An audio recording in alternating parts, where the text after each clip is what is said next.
All right. Welcome back, everybody. One-and-Done-athon. Moving into the next movie tie-in game, we have Blade 2 by Mattmatt. Go ahead and take it away. Hello everyone, I'm Mattmatt. This is Blade 2. It is a fantastic speedrun. Most people have never heard of this game. Most people don't even know that Blade got any games. It got two. First one based on the first, not based on the first movie, but released around the time the first movie came out. And this one, which is my favorite. And the speedrun is very interesting. It's very fun. It's got a load of glitches that we're gonna use. And I'm also joined by Tom Forsyth, who was one of the developers for the game. So hey there, Tom Forsyth. Yeah, I was a graphics programmer at Muckyfoot while we were doing this, and yeah, it was a really short project, 18 months start to finish, and we had to ship the day the movie shipped, so we were on tight deadlines. So it was a pretty exciting game. Yeah, it's very good. Thank you for helping make it. It's great. So, there's a lot going on in this game. I'm going to try my best to explain what I'm doing. But first, I will give you a countdown to start the timer. It starts once I skip the first cutscene. So, let's get this underway. So I'll give you a countdown. So 3, 2, 1, go. So straight away, I'm just going to come over to this wall here. And I'm just going to push myself into this box and just slip out of bounds. No big deal. Don't worry about it. This game is very good. Quality. Look at that.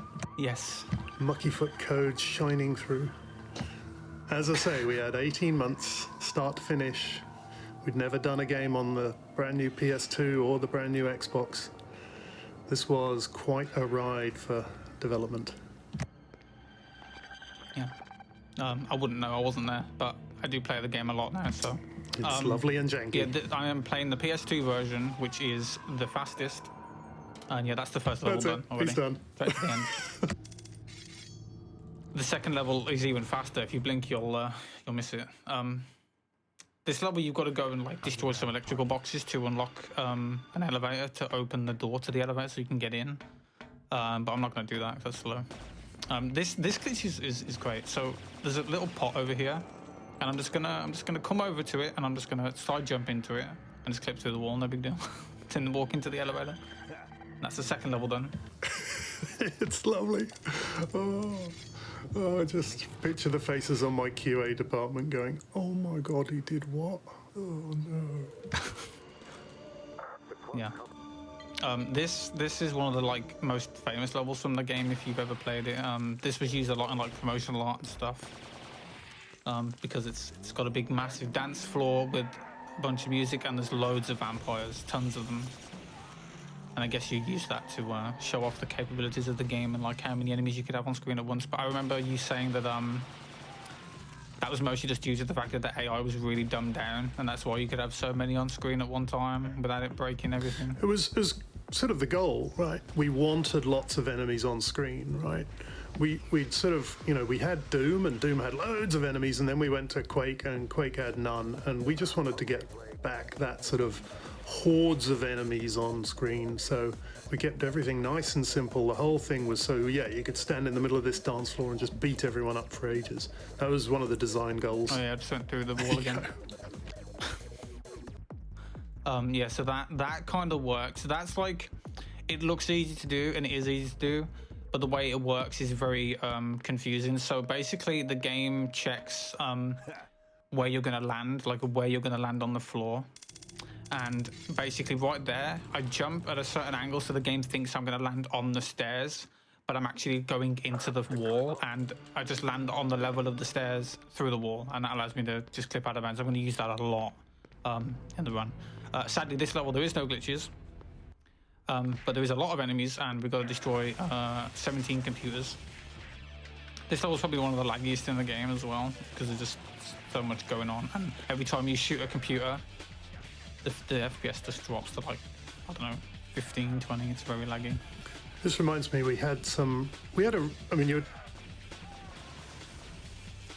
talking about how the AI is really dumb. We actually have, that's really bad, isn't it? we actually had we did an experimental AI that was smarter. So you'd be like beating up 4 guys, and then one of them would get unwell, you know, he'd get low health, and then he'd run off and he'd find some friends, right? And so you'd keep up beating up some guys, and then he'd come back with more friends, and so you'd beat them up again, and one of them would go low health, and he'd go and get his friends, and like you're in the first room and you're just beating up guys for like 15 minutes, and then you run out of vampires. So you're still in the first little room of the thing, and you've killed everybody in the entire level. And so we're like, oh, well, that's not a very fun game, is it? So we took that AI out, and now they just stand there looking at you, going, "Oh, you're beating up a friend." Is that only on this level though? Because I'm pretty sure that I have seen them do that in other levels. It's all of them. We took it out because it just made the game tedious, right? So no, we took that out again. Because it just made the game. It seems like a smart decision to take it out. Yeah, people don't want smart AI. They want fun AI, and that's a very different thing. I hate the fact that Mike literally told me that he made the AI block the doors on purpose. Yeah. And it annoys me because they get in my way trying to go through the door. So this room right here, there's loads of enemies in them, but I'm going to do a specific thing to hopefully just wipe them out, and it's pretty funny, the dialogue that plays. So I'm going to use a UV grenade, and I'm going to cancel it exploding, so it'll explode in midair, and I'm going to use another one here, and there the level that area is just done. Basically, Whistler says this door ain't open until you're finished in here, and then he just says door open because it's open because everyone's dead. So I didn't explain that yet. So the UV grenades are they're an item that you get when you're getting a certain amount of points in the game, and they basically just wipe out like rooms of enemies. They don't kill humans though. There is human enemies in this game, like that guy. He's a human. You can't kill him. Well, you can, just not with UV grenades. So I'm going to do another glitch here to clip into this railing. So I'm going to side jump again, trick the game into thinking I'm going to land on the floor and clip into the railing, and then we're just going to go to the end of the level again. There we go. Lovely. But yeah, so the UV grenade is an item that you get, which just wipes out all the enemies. That's why I play New Game Plus, specifically for those. There's no other reason why, just so you can have those from the start of the game. So this level has the hardest skip in the game. I'm going to try my best to do it. Most of the other skips in this game are pretty easy. This one is pretty difficult, so I'll try my best to explain it, and also. And it's a double skip, right? Do it. Which I love. We have to go out of bounds a couple times with it. So in this level, you're meant to get a canister and take it to the end of the level. The canister is basically on a helipad that's locked behind a door that you can't open until you've turned on the power.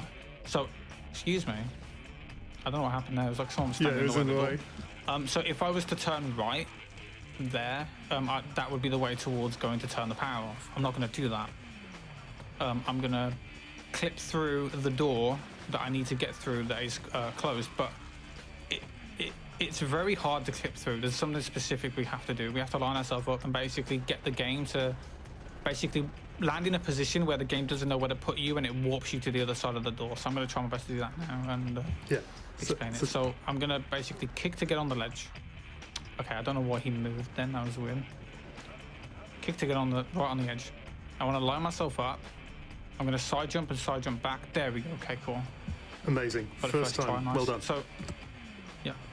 That is really hard, by the way. So you're not meant to be here. And once you have unlocked the power and those doors actually open, there are enemies here that you're meant to beat up. But because you haven't unlocked the power, there aren't any enemies here. So it's just a wonderful skip. When you unlock the power and pick this up, it spawns enemies at the end where you need to go to with the canister. But because we also skip doing that, they don't spawn, so we can just literally stroll to the end without no worries whatsoever. How do we get the canister out through the shut doors? I don't know. We need to just put the canister in the door. So the canister is now in the door. Yeah. And I'm gonna go back out of bounds. This one's kind of tricky. I can get stuck, so hopefully I don't. Okay, good. We clip through the stairs. And now we're just gonna go back in the map, go back up to the door and grab the canister from the other side. You might think this is convoluted. This level is really long and it's really hard. and this level takes about, glitchless, it takes about maybe 6 minutes to finish. And then the doors. Doing this skip, if you get it first try, saves about a minute and a half. And so the we canister's just grab in it, the put it door, like that. and he just picks it up. That's brilliant. Good. This ain't the I love first it. time you're going to see that as well. You will see it later on as well, in a later level I can't too. believe how broken we left this game. But I'm really glad you. To be fair, you know, it took me a long time to find all these glitches, years, and the game was virtually glitchless with only one skip for like 2-3 years. So it took me a long time to find this stuff. So it is kind of well made in a sense, but I just played it so much, like literally. I probably played this game for thousands of hours. I've put so much time into this game. That's amazing. Yeah, these enemies will spawn. You can't avoid them spawning, but just these two, and then we can just run to the end. So I'm glad that level went well. This one is a scary one. Okay, and there we go. And there you go. And that skips all of that. Now that was the first chapter of the game. Now we're on to the second chapter, which is Layers of the Baron. And again, as with all the other levels, just gonna go out of bounds. I'm gonna kill these first because they can be annoying. Oh, this is I'm gonna line ridiculous. myself up here, get behind this, and I'm gonna angle myself and back kick twice, and it forces me through the wall. And now I'm just gonna jump in a straight line for 2 minutes, out of bounds, to get to the end. Yeah, the visibility system on this is, you know, it's all clever. We use portals and stuff to make sure we weren't drawing stuff that you couldn't see, but it kind of relies on you being inside the level, and that's why you just can't see anything, because we're like, well, don't understand what you can and can't see, so we don't draw anything. Yeah. So it's a bit. But I've played this game so much so that I literally know the levels Yeah, that's pretty much like the back of my hand, out really of bounds. crazy. But yeah, so this game, when you're out of the map and you go to an area that's like, I don't know, that you're not meant to be in. Say that like you're on the floor and you go to an area that's like up in the air. As long as you go into the area where that area is up in the air, it will warp you up to that area. So it's very useful. That white stuff apparently is some geometry we left in, but we never used.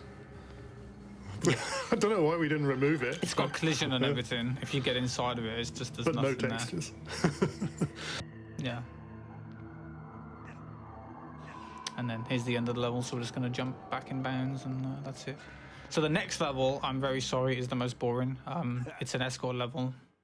So I do have to say this time why. Why? We had a lot of debate about that internally as well, because we hated escort levels. I don't know. Well, we did it. There we go. We needed Whistler in there so this somewhere. level- Right. So here's Whistler, and he's planting some bombs or something. I forget what. But Yeah. You say that, but then there's the later escort level with Dr. Grant. Oh, so yeah. why did you... I don't know. We had to follow the film roughly, or it was weird because it was meant to tie in with the film, right? But then some bits we tied in pretty closely, and then some bits we just did whatever we wanted.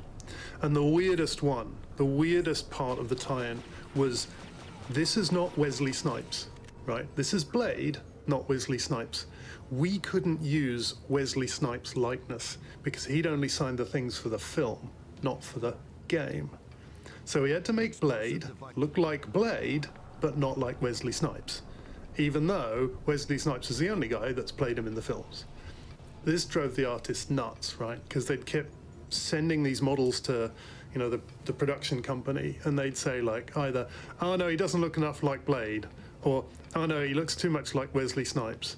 And so it was ridiculous, this to and fro, until they finally got a version that is this weird sort of almost like Wesley Snipes, but not too close. And it's just weird film licensing stuff. It wasn't too bad apart from that. You know, mostly they didn't like say, oh, you know, this level's no good. You know, Blade would never do that. You know, probably, you know, working on a Disney movie or something would drive you nuts. So, but that one thing of like, he's got to look like Blade, but not like Snipes was just madness. Basically, he's got to look like Blade, but not like Blade at the same time. It was really weird. Oh well. Yeah, so this level, Whistler has to plant, I believe it's 3 bombs. and you've got to go through the entire level for him to plant them. And it's literally the only way you can save time in this level is to make sure the Whistler doesn't get hit or stuck. So this level is basically just an auto-scroller, pretty much. But I have to kill the enemies to make sure Whistler doesn't fight anyone.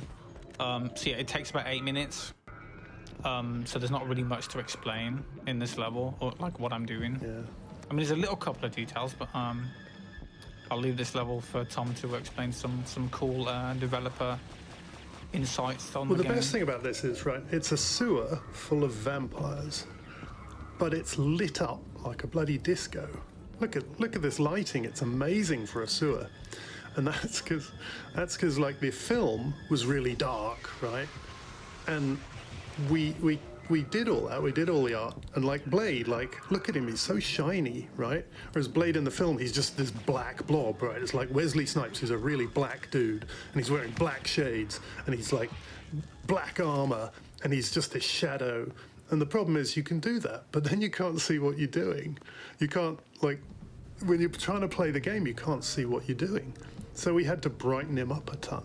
And that's why his armor's all sort of shiny, and he's got these brighter straps on him, and his, you know, we made him sort of blue rather than black. And then we put all these lights in these sewers, and all the vampires, some of the vampires dress in these flamboyant costumes. They're not very goth at all. And it's all because, yeah, otherwise you can't see what you're doing. You know, it's just black on black. Yeah. It does look a bit goofy, you know, when you put the film side by side by the game. But there you go. It's, you know. There is screenshots, like pre-release screenshots of the game where you can see enemies wearing different outfits that were never used. I believe they're on Moby Games, actually, on somewhere on there. Yeah, we did a lot of sort of publicity. Well, actually, we didn't. So, you know, the publisher demands, you know, where they want screenshots of your work in progress and stuff, just to make sure you're doing good things. And we're like, this is pre-production, right? These are just ideas. Don't, you know, just publish them. But they did anyway. You know, they put them in all these publicity shots, and then people get excited, like, oh, they're going to have that weapon in the game. It's like, no, we didn't. It didn't work out. We took it out. And then people get, you know, feel shortchanged because, like, oh, he was going to have that weapon in the game, and then they took it out. It's like, it was only ever artwork. It didn't actually work or anything. So, yeah, there we go. That's publishers for you. Yeah, there is only one really like thing to explain in this level, and it's right here. So basically, I got forward here before Whistler got to the bomb, and if I stand here, usually there would be some enemies that would spawn, but they don't spawn because you're standing where they would spawn. So they just kind of just don't spawn. Yeah, we didn't want people popping in while you were standing there. Yeah. It's funny because, like, the core of this game is that Robotron-style 8-way fighting, and it's why it doesn't have, you know, a punch and a kick button. Why you people who haven't played the game, you punch in a direction by moving the stick. So you can punch in any of like 8 different ways by moving the stick. And people really didn't like this. They wanted a button. I don't understand why. I think it's really good. And the sort of design where this all came from was Robotron, right? Robotron has 2 stick, was very early arcade game, and you got 2 sticks, and one stick moves and one stick fires, and the direction you push the stick is the direction you fire in. And we wanted to recreate that with a beat 'em up, and that meant, you know, you could be surrounded by bad guys and be punching and kicking in all directions, and it worked really well. But yeah, people just didn't like. They wanted a punch button and a kick button. Oh well, and that actually was a. So I think we did what we, well, me, I didn't do the gameplay, but I think those guys achieved it. I think it's really kind of fun just to sit there and beat up vampires. Of course, this is a speed run, so you're not doing any of that. But when you're in, we punch a couple. Yeah. But the, you know, the main sort of way of properly playing the game is kind of fun, just to do all these silly combos between, like, when surrounded by just hordes of vampires. It was really fun. You should explain the sword quickly and about like how. Yeah, well. Oh no! just lost time. I stood in front of him. Yeah, like he's got the sword on his back, and everyone was like, why can't I pull the sword out? So that you have to sort of power yourself up to use the sword. And people got miffed about that as well, because they're like, why don't I use the sword all the time? It's like, have you seen the film? He doesn't use the sword all the time. Because you waste it, right? The sword's really cool. You want like normal combat action with the gun and punching people and kicking people. Wow. And then you want it to be like, yes, I unlock the sword, and you pull the sword out and it's really cool and everything's just awesome, right? So you want those peaks and troughs, and so that's why we locked the sword behind a power-up meter to make it more awesome. And again, it's one of those things you do in games, right? City sewers. No, there's a bunch of ways to fill it up. Like you can fill it up by punching people or taking damage. You can't fill it up by shooting people. That's why you don't build it by shooting. Yeah, but you can build it up by punching and by taking hits. we had to have the gun in the game, but we didn't really like it. So that's why it doesn't give you power up, because we want to encourage you to get in there and punch people because it's more fun. So I'm glad you added it though, because the speedrun would be very bad. yeah, that's right. Shoot everyone. Yeah, the gun's just cheating. It's just because it had to be in there. Also, yeah, I just jumped out of bounds. So if you're wondering, in this game, it's very strange. So you can side jump, but you can then change direction and jump back the opposite way by holding backwards and pressing jump again. Very strange, you have to hold backwards. But right there, I basically jumped off the ledge to trick the game into thinking I was going to land on the floor down in the water. And then I jumped backwards towards the ledge I jumped from, and I clipped through it. It's very good. And that's that level done. Yeah. The purple thing was the fog, right? So if there's nothing to draw, it just draws whatever the fog color is, and that level had purple fog for some reason. Yeah, and this level's just it's kind of like a maze where you're basically running away from a big mutant looking vampire dinosaur, and every time I do a marathon run of this game I always show it off. So we just let you have a look at it. He should come around there. There he is. I don't want to stay too close to it, because knowing my luck, I'll probably get stuck and then it'll kill me. And the rats on the floor, the trick yeah. is you're meant to realize that you should follow the rats, right? It's a maze, right? Yeah. And we deliberately made the maze really annoying, and there's no landmarks or anything. But the trick is that you follow the rats. And so many people even when didn't I was a kid, I managed to figure that out. It takes you a while to figure it out, and then you're like, oh yeah, I see. Oh. Yeah, but this level is frustrating if you don't know where to go. Nice cheat here. Dunno. Yeah, you can just walk That's over. rubbish. We Side of that instead of really jump should have over the found fire. that, but that's rubbish. Oh well.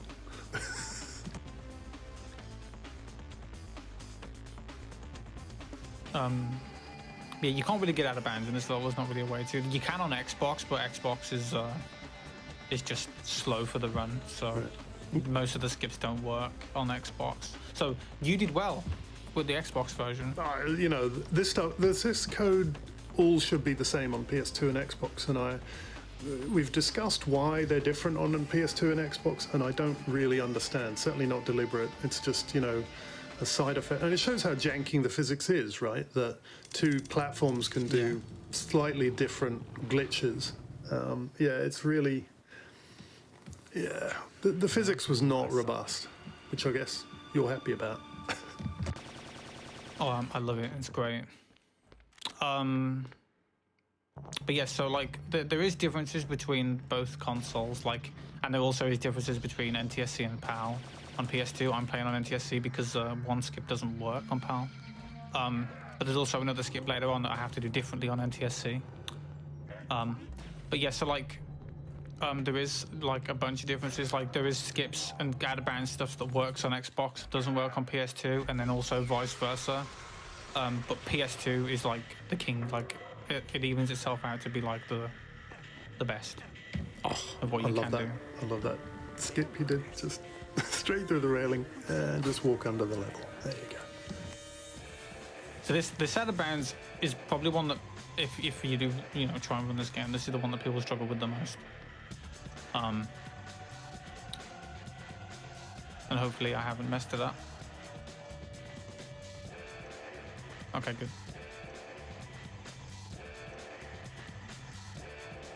You can see the game's desperately trying to figure out what you should be able to see and what not, and it's just getting very confused. Yeah, so again, we just go out of bounds as soon as we can and go to the end of the everything, level. yep. This level and the next one is quite hard. But doesn't matter to me how hard they are. I'm just gonna go to the end and skip it all. Oh, okay, that was interesting. And we can just shoot this and it destroys it. You don't actually need to turn these if you've ever played this game. You can just shoot them and it also works.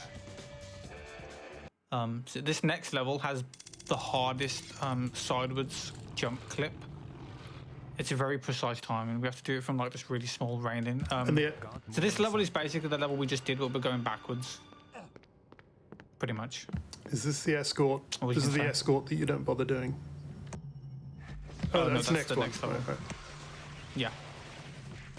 So I kill these enemies so they don't get in my way, and I'm gonna line myself up really precisely here to get on this railing.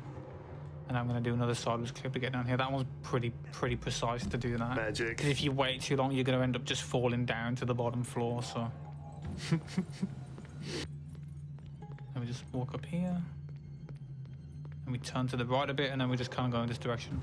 This out of bounds is very awkward in terms of like figuring out where you're going, because the area that you want to end up in is quite a long way away, and if you end up going too far right, you might end up back in bounds. If you go too far left, it's really slow.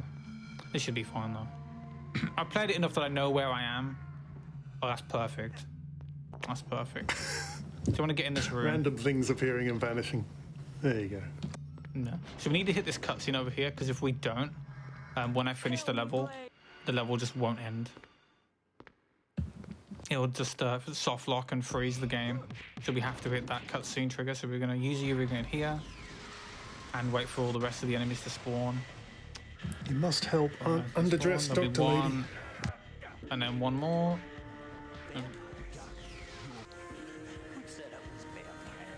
There we go.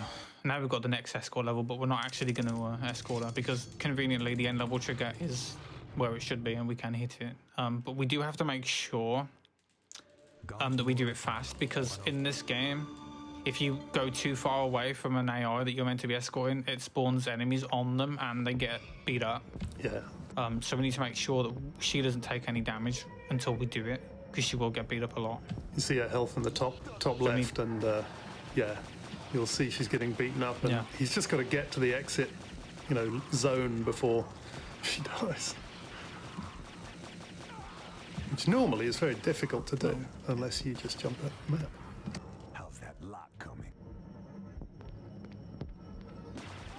Did you know actually that you can quick turn just before a level ends, and it will actually travel over into the next level, and you'll quick turn as soon as you start? No, that's amazing. Yeah, I only figured it out the other day by accident. I never knew that happened.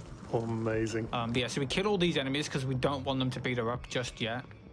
We basically want to get as much time as we can before she starts to get beat up. So yeah, if we just come up to this wall here and line ourselves up and just jump, we can just jump through the wall. I love the architecture in this level. It's my favorite. All the twisty columns and stuff. It's just really nice geometry, and it's really even better on the Xbox. Yeah. We did some stuff on the Xbox where we had like 4 times the number of polys.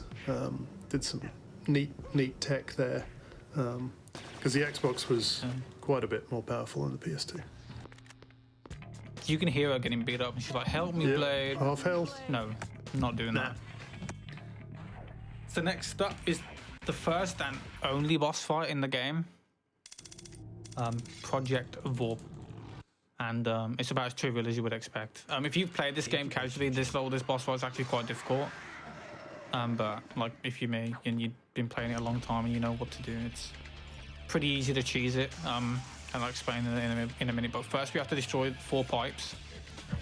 That basically makes it vulnerable so we can attack it. If you don't destroy these, you can't attack it. You don't see its health bar yet. All the guys just standing around. Also, you're meant to play an animation when you stab these. But if you just hit them from behind, it doesn't play that animation. Nice. Oh, Vorpal's, he might. So there's the boss. Okay, I got a cheeky hit on him. And he's hanging from the ceiling, and he can sort of run around all over the place. And he occasionally does. Oh, look at that! Oh. I just got iframes from that. That's great. Yeah, so if we stand here at this door, he will infinitely drop where he is now. So if we stand over here, he'll go up, and then he'll come down. He'll stay there. Amazing. If I do it quickly, he'll do that the entire boss fight now. So we just hit him, come back over here. He'll go back up there to like regenerate or whatever he does.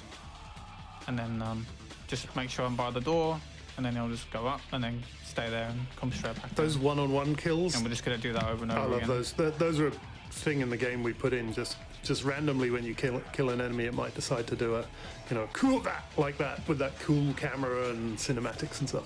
It really annoys Matt because Yeah. it slows the game down, but they look cool. Yeah. And it annoys me especially in this level because if I end up trying to kill a vampire to get him out of my way as Vorpal comes down, it means I can't get to him fast enough and then he'll move. So I stop hitting them when I get an idea of when he's going to come down, just so that doesn't happen. Also, an annoying thing can happen here. If you go to attack Vorpal and a vampire punches you, it just cancels your attack. And that is very annoying because Vorpal only stays down for about a second and a half before he goes back up. Oh, see, I wasn't by the door then, so he's moved. It's fine though. This is also showing off all the nice limb removal and head removal and the dissolve effect. We did some really nice things in there. Look at that dissolve. Like, I must say, for the year that this game came out, it looks really nice. The graphics are really good. I genuinely don't understand why people didn't really like it or just found it to be. I just don't get it. I mean, I did play when I was a kid, so maybe I'm biased towards it, but I just think this game is it deserves a lot more credit than it's given. We knew we wouldn't have time to really get amazing gameplay, so we just have this one hook of like Robotron, beating up hordes. But we had some time to make it look pretty and have lots of silly effects, so we did. Like the dissolves. Also, you'd think he should have died, but he didn't. His health bar runs out, but you still have to hit him again. Right. So, yeah. And like the blood splats everywhere final and chapter. things like that. A lot of things that other games didn't have quite yet. And so really proud of the graphics engine. But yeah, the nice thing about graphics is it works or it doesn't. Whereas gameplay can be like gameplay just takes ages to make fun. Like, how do you define fun? It just takes time, and we did not have time. So it is what it is. It's at least reasonably entertaining to play, if not like hugely innovative. I mean, I've been playing it for since I was a kid, and I've been speedrunning it for the last 7 years, so I got my money's worth out of it. Certainly did. So again, just quite a bounce as usual, straight to the end. There's a recurring theme. There's literally every level that can be skipped is now skipped. There's like nothing really left to find in this game. Everything's been found now. Yeah. Pretty much. I mean, the game sold actually quite well. The game sold better than we expected because what happened was, back in the days when you actually had to go to a physical store to buy the game, they had those, number 1 bestseller, number 2 bestseller, number 3 bestseller. And so those are actually nothing to do with sales, right? They're just paid for by the publisher. And the publisher has to pay for it ahead of time, right? So Activision was the publisher, and they had a big game due, and so they bought all the number 1 slots in all the stores. And then I forget what game it was, but it slipped, so it wasn't ready. So they had all these prepaid slots for number 1 best-selling game, and they didn't have a game for it. But we happened to be out at the same time, so they put us in there. So we were on number 1 best-selling game slot in all these stores for like 3 months, and so we got a ton of publicity about it, and I'm sure that helped sales. But yeah, that was it was cool seeing your name, in all the stores, even though we knew it isn't the number 1 best-selling game, not by a while. But yeah, It's still a good game though. it was all right. For 18 months and a little dev team of, I think we were like 20 people. It's fine.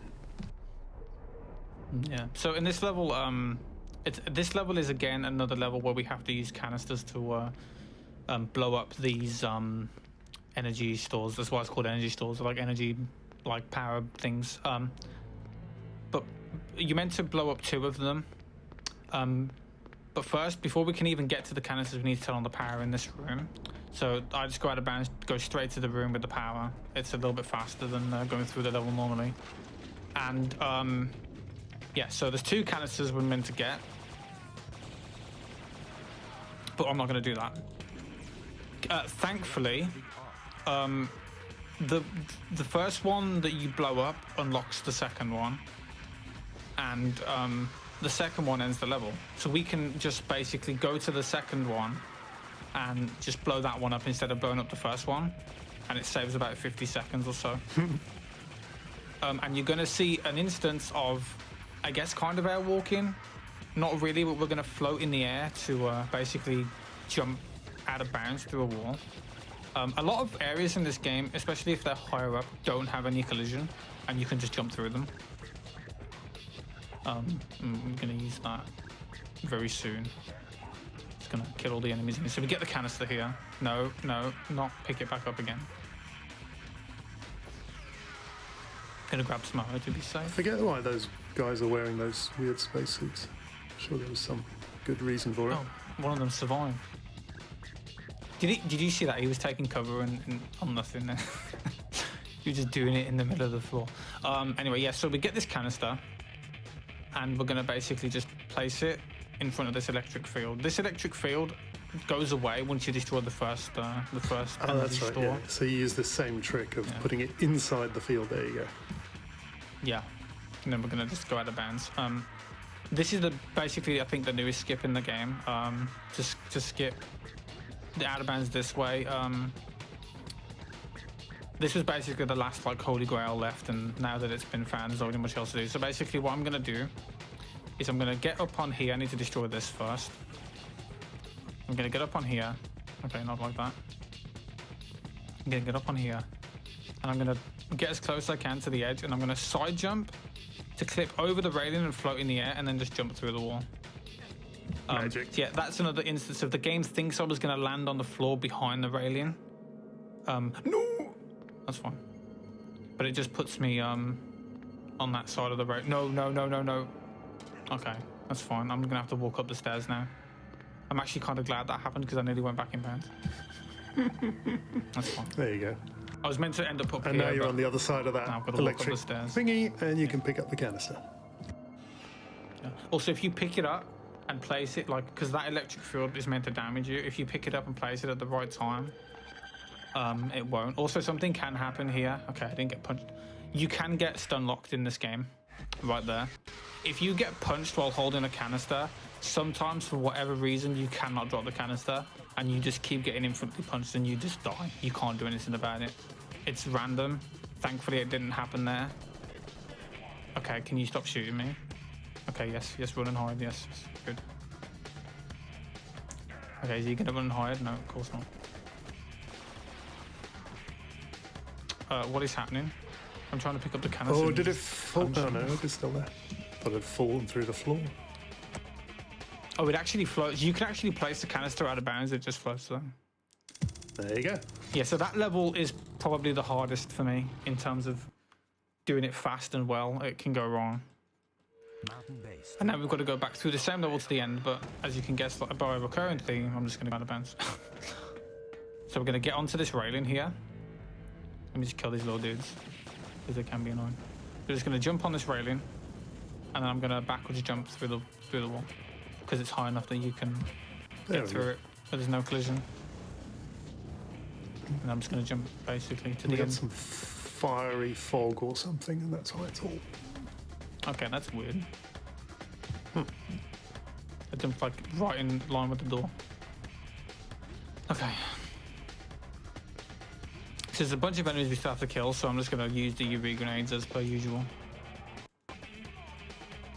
So there's one, spawns the next wave, and then two, they all die. And then there's two enemies left that are human, and we can't use the UV gun on them, so we have to shoot them. And there we go. Well done. And now we've got the bloodsuckers. This level, casually, is the hardest level in the game. It's basically split into two parts, but it's all in one. And the first part is basically going to get Dr. Grant, and then the second part is escorting her to that dark energy receiver. It's very hard. This level is extremely difficult to do. But for the longest time, I wanted to find a way to... This story about how I skipped this level is great. So I always wanted to be able to skip this level, but I could never do it. I could never figure out a way. Because the end part of this level is basically on a plane where the actual part of the level where the end level trigger is way above the floor plane that you can stand on out of bounds. You couldn't get up to the end level trigger. There was no way to skip it. But one day I did a thing. First, let me just get out of bounds. I'm going to skip opening the bridge. So I'm going to do another side jump trick to clip through the floor here. If it'll let... Can you go away, sir? So inconsiderate. Okay, this thing. I'm getting beat up a lot. There we go. Now I'm just going to jump up here and just get up to this part of the level, which is like past where the drawbridge would be. So now we're basically just going straight to the dark energy receiver. Yeah, so it's crazy. So when I get into this room, you'll see that it's surrounded by lava, and there's a gate where the end level trigger is behind that gate. So I'm just going to come up to the gate, and I'm just going to turn around. I'm just going to jump backwards, and you just go through the gate. When I found that, blew my mind. Couldn't believe it. Again, how did we miss? You can do How that. did we miss that? It's so simple. Like, you can actually jump like through it from the front, but it's quite precise. and this is the last level, which Yeah, right at the end of the game. So we're about 2 weeks from ship, 2-3 weeks from having to actually deliver this thing, because we had... Oh, where am I going? Yeah, what are you doing? I got really distracted and I forgot what I was doing. I meant to go over There you here, go. and I can like jump up here and get to this one a bit early. Although my health situation is not good. I'm gonna wait for this smoke to go off. Oh no. I might just restart this level, honestly. No, it's fine. I'm gonna grab this health kit to be safe up here. It's fine. So yeah. Yeah, we were on, like 3 weeks from when the game had to be done, and we didn't have a final level. We had sort of this vague, we had some art for this, we had a vague layout, but we didn't know, like, well, what enemies should we put down, or we had some weird flying things, or it was really rubbish, and it just wasn't fun to play, and I'm like, oh god, I don't know. Anyway, one of the junior coders called Mark Rose, he sat down and he'd been teaching himself the level design tools and stuff. He's a really good coder too. He did all the coat on the Xbox version. He's wearing this cool flowing coat that does nice physics. We didn't have enough processor power for the coat in the PS2. Anyway, Rosie has been playing with the level design tools, and he said, hey, I've got an idea, and he showed us this level, and it wasn't good, but it was all right. It was more fun than any of us had figured out. And then you're doing a horrible exploit here, but yeah, like 3 weeks from ship, like Rosie saved the day. Good job, Rosie. And then we cleaned it up a bit, but yeah, it was really good because like we didn't have an end to the game. We didn't know how the game would end, and like Rosie saved it. It's really cool. So that's why this game is as good as it is in some ways. Yeah, this final level is pretty cool with that big thing and that big egg. But yeah, this level again is basically, as soon as you destroy those three things I stabbed my sword into, it's just on a timer. So yeah, basically Whistler's going around planting explosives. You can't really see, but yeah. Yeah, he's over there. On the right, just there by that thing over there. And meanwhile, all the bad guys are just above your head, I think, aren't they? Some are above me, some are below me. So basically, I can stand on this tiny ledge, and they won't attack. And they're not bothering Whistler either, so he can just wander around and there he is. Yeah, this level, this trick saved the speedrun for this game, because this level is extremely hard. It is brutal. The enemies will keep really on spawning. Brutal. We made it brutal because we didn't actually want anyone to finish the game because then it's over, right? You know, Yeah. So yeah, you cannot kill all the enemies. They will keep on spawning, and spawning and spawning, and it's so hard to beat this level legitimately. It's possible, but it's very difficult. So this strat here to just stand here and just let him go and place the bombs without him getting hit is a lifesaver. amazing cheat. Amazing. So now he's going to come back, and then I'm going to jump back down, and then we just have to run to the end of the level. So time is coming up really soon. My estimate was pretty high for this game because there's some levels that if you fail them, you can lose like 5 minutes. So I just wanted to be safe. Yeah, but wow, what a speed run of what is normally quite a decent length of game, but Yeah, this has been a really good run. Really good run. has I'm been, really yeah, happy with that one. Apart from this last level where I messed up, then I forgot what I was doing because I was listening to you talk. I was more interested in that. So now I'm just going to stand here and wait for the end level trigger. So get ready on time. And time. There we go. And that is it. That was Blade 2. A very good game. Amazing speedrun. No one really runs this game apart from me and maybe one other person with the glitches. It's really unique. It's got tons of cool glitches and it's pretty easy to learn apart from like maybe 1 or 2 tricks. So, you know, I've tried to get people to run this game. Oh, there's your name. That's my name. I've tried to get people to run this game for years, and it'd just be nice to have more runners for this game because it is a really, really cool speed run. It is, I mean, Yeah, I mean, that looked really cool. Like, I'm interested in picking that game up now. You know. Nice. That was only like It's- about a minute slower than my PB, so that was pretty good actually. yeah. Once you get those glitches, it looks like a lot of fun to play. Yeah. Yeah. It's like a game that actually is more fun doing the speedrun than playing it casually. Yeah, I think that might be true. All right. Well, you have anything else to promo? Any other shoutouts? I mean, I can't really shout at anyone who's played the game because everything in this game was found by me. I found all the tricks and glitches, so there's not really anyone else to shout out apart from Toxic, who is the only other runner of this game who actually does the skips and has run the game. So shout out to him for actually playing this game. Thank you for playing it. Also, thanks to Tom for helping make this amazing game. Yeah, pleasure. 'Cause if it wasn't for that, then it wouldn't exist and I wouldn't be able to speedrun it. But yeah, so this is my favorite game to speedrun. It is my favorite speedrun. And I'm so glad that I've been able to actually show it off to more people because loads of people don't know that this game even exists. It is true Eurojank. You know, that is absolutely the perfect description of this game. You know, done to a very tight budget in a very tight time and loads of jankiness in there. And yep, Eurojank is. Yep. Yeah. I respect that. Yeah, that's why I submitted this one. Because this is my favorite speedrun, and it'd be nice for more people to try that. But yeah, that was Blade 2, and I hope you enjoyed the run. It was a very, very good run, very fun to do. Yeah, for sure. Well, if that's it. And Twan, I got to shout out Twan as well. Actually, my boy Twan. He promised me for years to speedrun this game, and he never did. He kept doing it and trying to practice it, and always gave up. But he did a cheats % run a couple months ago, so shout out to him for actually doing a run of this game. Yeah. Well, Even if it was a cheated speedrun. we heard it. Shout out to Twan. And with that, say the traditional One-and-Done-athon goodbye. Goodbye forever, Matt. Goodbye. Where did I put the... Thanks for having me. Thank you. Excellent. Okay. And with that done, we're moving on to the light gun speedrun. Vampire Knight, arcade medium plus cutscenes. I hope Boix has the outfit he submitted in.